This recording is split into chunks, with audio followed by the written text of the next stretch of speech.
কখন আসবে কে জানে। একটা সময়ের জ্ঞান নেই আজকালকার ছেলেদের। কে বলবে, বললেই আবার বাড়িতে বলে দেবে, মারা তো যাবেই না। স্যার আসি স্যার। এই যে ঘোচু, এই আসতে তো দেরি হলো কেন? কি করবো স্যার, ওই পাশের পাড়ার পেয়ারা গাছ থেকে পেয়ারা চুরি করছিলাম তো একটু দেরি হয়ে গেল। নিজে মুখে এই কথা স্বীকার করতে তোমার লজ্জা করছে না? তোর বাবাকে আমার সাথে দেখা করতে বলবে। বাবাকে ডাকবো স্যার? কোনো চিন্তা করবেন না, বাবাই ওখান থেকে পেয়ারাগুলো নিয়ে বাড়িতে গেছে। এই তো অবস্থা। যাকে পড়াশোনার কথা বলে যাক। আচ্ছা শোনো, আমার এক হাতে দুটো বল আছে, আর এক হাতে আমার 4টে বল আছে। আমার হাতে তাহলে কি আছে? হাতে আপনার যাই থাকুক স্যার, হাত কিন্তু আপনার বেশ বড়, তাহলে অতগুলো বল একটা হাতে থাকা সম্ভব না। অন্য কথাই যাচ্ছি। তোমার বাবা মাসিক 6.5% সুদে 50,000 টাকা ধার নিয়েছেন।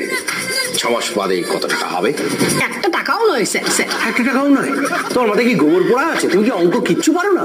আমি অঙ্ক জানি স্যার, কিন্তু আপনি আমার বাবাকে জানেন না। উনি আজ পর্যন্ত কারোর কাছ থেকে টাকা নিয়ে তাকে একটা টাকাও ফেরত দেননি। বলো কি? হ্যাঁ স্যার, একদম যা বলছি সত্যি কথা বলছি। আমার বাবা মনে করেন ধার নিয়ে তাকে আবার সেটা ফেরত দিলে নাকি চরিত্রের ধার কমে যায়, আর মানুষ চরিত্রের সবসময় একটু ধারালো থাকা উচিত, তাই না স্যার? ঠিক আছে সে কথা থাক। বলছি ভাই, কাল যে আমি তোমাকে পড়ালাম সেই পড়াটা একবার ধরি। বল তো যে এটার ঠিক কিরকম ভাবে চলে? ও বাবা, তো খুব সহজ ব্যাপার। এই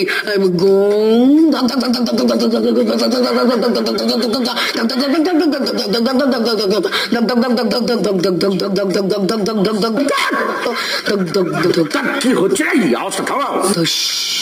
ঠিক বলেছি স্যার। ঘোচু, তোমাকে একটা কথা পরিষ্কার করে বলে দিই, এবার থেকে তুমি এই পড়াতে একদম ফাঁকি দেবে না। প্রত্যেক দিন আসার আগে 20টা করে অঙ্ক, 10টা করে ট্রান্সলেশন করে নিয়ে আসবে। কি অসম্ভব স্যার? কেন অসম্ভব কেন? এই তুমি জানো আমার অভিধান মানে ডিকশনারিতে কোনো অসম্ভব বলে শব্দ নেই। আচ্ছা স্যার, আপনি কি সারা বইয়ের দোকান ঘুরে একটা ডিকশনারি ভালো দেখে খুঁজতে পারলেন না যে যার মধ্যে অসম্ভব কথাটা রয়েছে? পাগল করে দেবে। যাই যাক, আজকে স্কুলেতে কি পড়ালো? তেমন কিছু পড়ায়নি, ওই একটা রচনা লিখতে দিয়েছিল, যুদ্ধের অপকারিতা। তুমি কি লিখলে? আমি খুব সহজ ভাষায় লিখেছি স্যার, যে যুদ্ধ হেভি খারাপ জিনিস। যুদ্ধ হলেই ইতিহাসের পাতায় লেখা হবে, আর ইতিহাসের পাতায় লেখা হলে ছাত্রদের পড়তে হবে।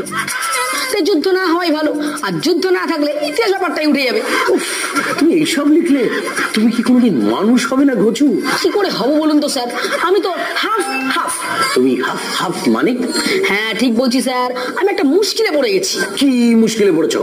আমি একদিন আমার মাকে জিজ্ঞাসা করলাম যে মা, এই পৃথিবীতে মানুষ কিভাবে সৃষ্টি হলো? তা তোমার মা কি বললেন?